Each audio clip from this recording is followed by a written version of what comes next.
This is St. Mary's Park in the South Bronx. There's a syringe right here. And although we cleaned it yesterday, I'm certain that by this morning, there will be tons of syringes here.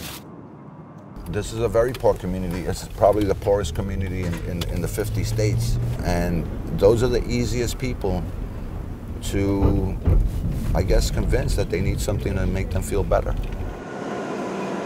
Here in the South Bronx last year, there were 617 fatal overdoses. I don't know that the heroin problem in the Bronx or anywhere in the 5 boroughs is worse than it has been, but due to the introduction of fentanyl, we've seen a lot more overdoses.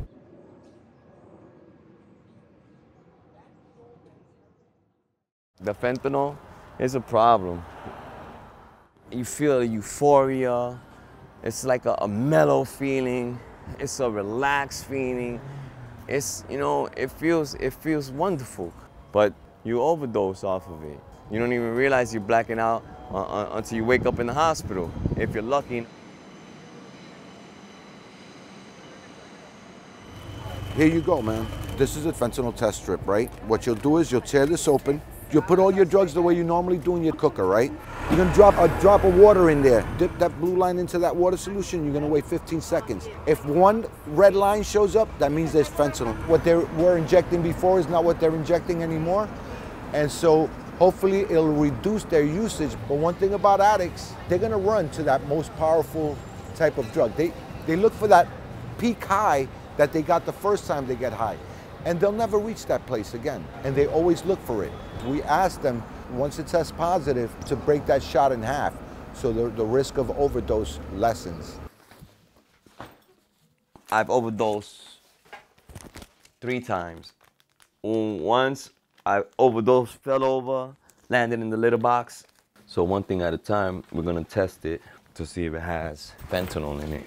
Get the strip in there to see if it turns pink, and that's testing the actual product. Looks like one pink bar. So that means it has fentanyl in it. Being that I'm a real dope fiend and I like every kind of good dope, even if it has fentanyl in it, I'm still gonna bang it.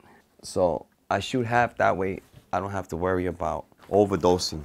Somebody that buys this dope right here, they don't know it has fentanyl in it, they can overdose. They can overdose with this. Roughly about 17 people that I know of have overdosed, passed away overdose. Yeah. Not just overdose and come back.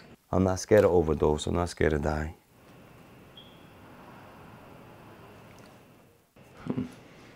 I feel that fentanyl still.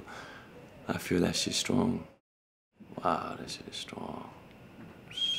So it overtakes the... This is the other half of the shot that I did. If I was did that whole bag, I would have definitely dropped. I would have definitely dropped. I come from a family of injection drug users. My oldest brother was an injection drug user. My oldest sister was an injection drug user. They both contracted HIV, and they both died of AIDS. When my sister passed away, who was the last one to pass away, I decided it was time for me to do something, and this is where I came, to the heart of it all, to the South Bronx. It breaks your heart a little bit every day. We all make mistakes, and there's room for change. And there always has to be that hope that people will change.